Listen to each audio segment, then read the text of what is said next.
प्रकारचे अनेक आश्वासनं दिलेली होती, मात्र त्यांना जेलवारी करावी लागली।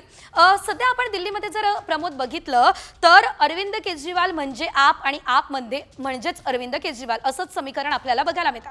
मात्र एकंदरीत अरविंद केजरीवाल यांना मुख्यमंत्रीपद सोडावं लागलं, त्यांच्यावर आरोप झाले। त्यामुळे दिल्लीकरांचा आम आदमी पक्षावरचा जो विश्वास आहे तो कुठेतरी डळमळीत झालेला आहे का? नेमकं काय वाटतंय?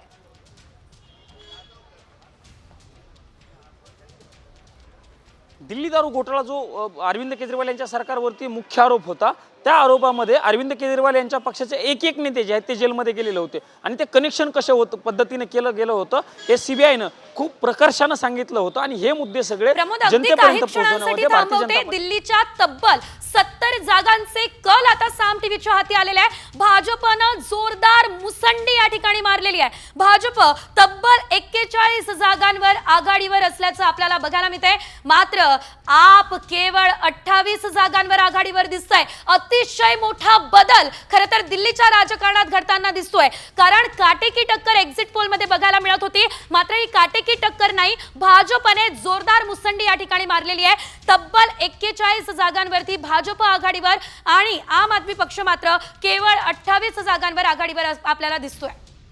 पुन्हा जाऊयात आमचे प्रतिनिधी प्रमोद जगताप यांच्याकडे। प्रमोद, जसे एक्झिट पोल सांगत होते 40 पेक्षा जास्त जागा भाजपच्या पारड्यात पडणार, तसंच काहीसं चित्र, काय सांगाल या संदर्भात?